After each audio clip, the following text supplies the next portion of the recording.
prendre sa place, parce que putain de merde, c'est fou.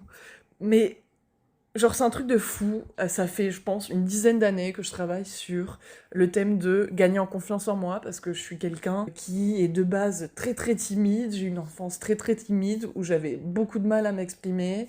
J'étais un putain de people pleaser. Je disais oui à tout pour que je me fasse accepter par le groupe. Voilà, j'étais pas non plus genre quelqu'un qui se faisait, comment on dit, genre voilà, ramener partout par le bout du nez, quoi. Genre. Mais voilà, je suis quelqu'un qui a vraiment, vraiment, vraiment du mal, ou qui avait, du moins, beaucoup de mal à m'accepter. Toujours mettre les autres en avant plus que moi. Toujours les autres avaient raison et pas moi. Enfin voilà, cette espèce de se mettre en arrière-plan, se mettre après l'autre, se réduire, se faire petite. Et en fait, c'est ça, c'est comment je peux prendre ma place. C'est-à-dire comment maintenant, après avoir travaillé des dizaines d'années sur ma confiance en moi, accepter que je puisse prendre ma place, que je puisse prendre de la place. Euh, Parce que ça me gêne, effectivement, même toujours, même si ça fait des années que je travaille sur ce truc, et il y a vachement d'amélioration, mais c'est un travail de toute une vie. Il y a vachement d'amélioration, mais ouais, toujours est-il que j'ai toujours un peu de mal à prendre ma place.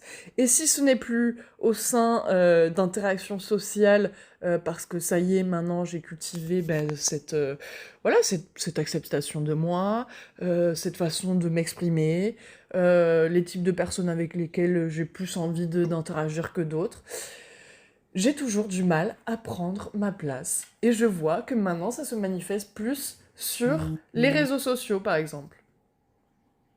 Ouais, les réseaux sociaux, j'ai peur de me faire une place. J'ai peur de me faire une place parce que j'ai peur que mon message soit mal interprété. J'ai peur que on ne soit pas d'accord avec moi et qu'on me pointe du doigt en disant ha ha ha, mais qu'elle est folle, il faut l'emmener au bûcher. Euh, j'ai peur qu'on se dise mais elle est complètement starbée cette meuf. Et genre que ce soit des potes à moi et qui... J'ai peur de plein de trucs en fait, j'avoue. J'ai peur de plein de trucs qui, donc du coup, est bien relié aux autres. Parce que si j'étais moi et moi seule avec ma conscience, bah j'aurais peur de rien. Puisque genre je suis vachement... En fait, je suis vachement en paix avec ce que je crois. C'est juste genre quand ça doit être transmis aux autres, d'une façon ou d'une autre. Ou quand il y a une espèce de peut-être vulnérabilité dans ce que je vais montrer, ce que je vais dire, qui me représente. Et donc on rejoint un peu ce truc de prendre une place, quelle place tu prends. Ouais, c'est vrai que j'ai plutôt tendance à, Mars en balance oblige, essayer de vouloir plaire, ou essayer de faire l'unanimité, ou essayer de mettre bien tout le monde. Et donc du coup, forcément, je ne peux pas faire ça sans réduire quelque chose de mon authenticité. Ou alors, enfin, genre, donnez-moi le cheat code, s'il vous plaît. Genre, ce serait trop ouf. Vraiment, ce serait trop ouf de trouver un moyen de être full... Enfin, je sais pas, anyway, genre, voilà. Prendre sa place. Est-ce que toi aussi, tu trouves que tu prends assez ta place? Est-ce que tu vois des déséquilibres dans ta prise de position dans la société? Avec tes potes, avec ta famille, avec des concepts? Ça peut être comme moi, enfin, genre publier sur les réseaux, ça peut être autre chose, créer un podcast, ça peut être tellement de choses que j'y pense même pas. Mais c'est important de savoir prendre sa place, savoir soi-même s'autoriser à se créer une place, parce qu'il y a bien un endroit, une sphère, un espace privé, un safe place, en fait, une safe place, où tu dis ouais, je peux prendre ma place. Et si c'est que dans ta chambre tout seul à 23h, c'est bien parce que t'as capté, que t'as identifié que c'était ok, genre ok, c'est vraiment tout seul que j'arrive à prendre ma place. Good, you have a starting point. T'as un point de départ. Genre, il y a un truc qui va pas. Il y a un truc qui va pas parce que, effectivement, le but d'une vie, c'est justement oser être soi-même un minimum ailleurs que dans ta chambre, en fait. Si t'as pas de potes pour t'accueillir, pour accueillir la personne que t'es, le cœur que t'as, les pensées que t'as, euh, le, le- le- tout ce que t'as, en fait, tout ce que tu es. C'est un petit peu dommage. C'est un petit peu dommage. Je pense qu'il y a vachement de trucs à déconstruire et surtout, bah, dans un premier temps, pourquoi t'es pote avec ces gens-là si tu te sens pas être toi-même avec ces personnes-là, en fait. Mais la question sur laquelle je voudrais vraiment réfléchir avec cet archétype du bélier, c'est est-ce qu'on prend notre place comme il faut. Parce que attention, là moi je parle de l'angle de quelqu'un qui ne prend pas assez sa place, mais il y en a qui prennent trop de place. On va pas se mentir. On va pas se mentir. Quelqu'un qui parle fort, qui parle au-dessus de toi, qui te coupe la parole, euh, quelqu'un qui juste ne te respecte pas, ou enfin, ont un comportement un petit peu plus, comment on dit, autoritaire. Enfin, il y a des gens qui prennent trop de place. Il faut les remettre à leur place, justement.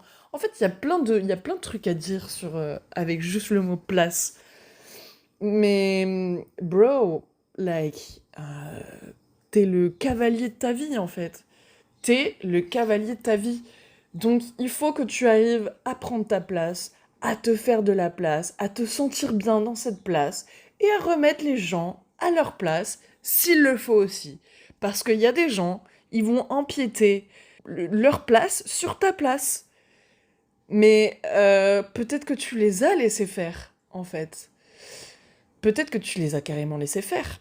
Est-ce que c'est de ta responsabilité? Oui, un peu, je vais pas te mentir non plus. Ouais, gros, si tu laisses 30% de place à quelqu'un sur ta place de stationnement, eh ben, c'est toi qui l'as laissé faire. Tu vois ce que je veux dire ou pas?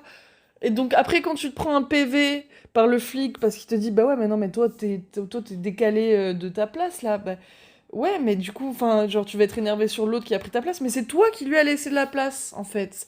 Genre, euh, il faut absolument identifier, est-ce que tu laisses des gens prendre de la place sur ta place? Est-ce que c'est trop facile pour eux d'en prendre? Est-ce que c'est répétitif? Qui est cette personne, en fait? Qui ose prendre ta place? Et c'est hyper dur de prendre sa place. Moi, je sais que je dois prendre ma place. Je veux prendre cette place sur les réseaux. Je me sens de prendre cette place. Et pourtant, je ne le fais pas. Parce que je suis... Ouais, il y a quelque chose de moi qui me terrorise à prendre cette place. Et c'est le regard des autres. On va pas se mentir. C'est le regard des autres. C'est what if I'm going viral? Et quel ego pour penser ça? Genre, je vais devenir viral. Je ne sais pas, en fait. Ouais, il y a beaucoup d'ego trip dans le fait de prendre sa place, mais pas que.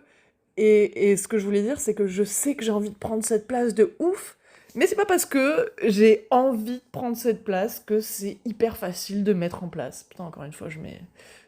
ouais, d'armée, quoi. Enfin, genre... C'est chaud. I'm on it. Je suis là-dessus. Je... Ouais, ça fait des années et j'arrive pas à prendre ma place sur tous les fronts. Voilà, il y a d'autres fronts, c'est plus facile que d'autres. Il y a d'autres places, c'est plus facile à placer que d'autres. Genre, comment dire, je ne sais pas, mais... Mais enfin voilà, prendre sa place dans le monde, c'est un acte de courage, clairement, parce que ça demande oser être soi, avec ses forces et ses faiblesses. Ça demande de quitter le masque et de pas faire un effort de suradaptation à la société et aux autres. C'est oser affirmer sa présence, ses idées, ses besoins, et sans écraser l'autre, bien évidemment.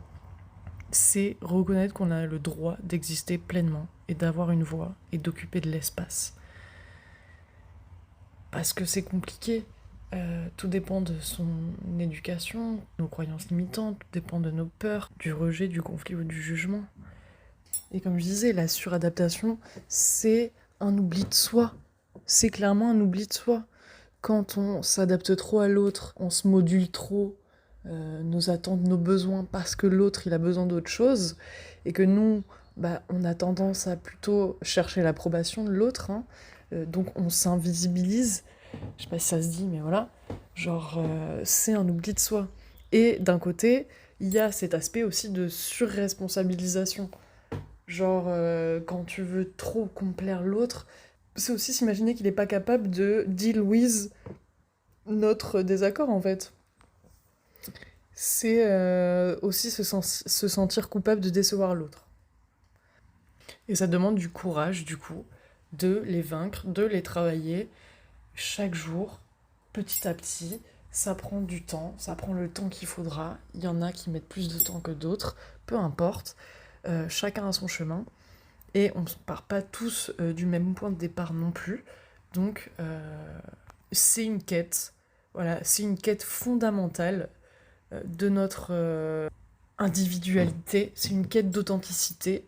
Et c'est aussi une quête de contribution dans le monde, parce que si tu t'écrases, si tu n'oses pas prendre la place que tu devrais prendre, parce que si tu es né, c'est que il y a de la place pour toi, et que si tu la minimises, c'est toi et toi seul finalement qui la minimise.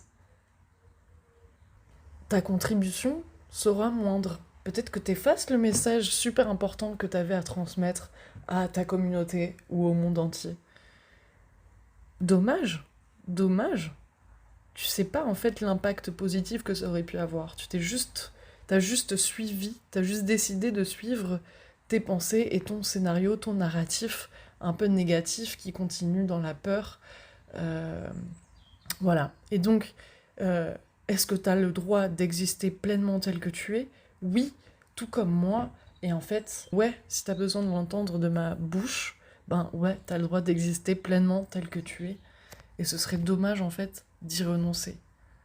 Parce que ça marque tout simplement ta présence propre par rapport à ta vie. Genre tu es maître de ce qui se passe et tu es maître de l'histoire de ta vie en fait. C'est toi qui écris, c'est toi qui es auteur.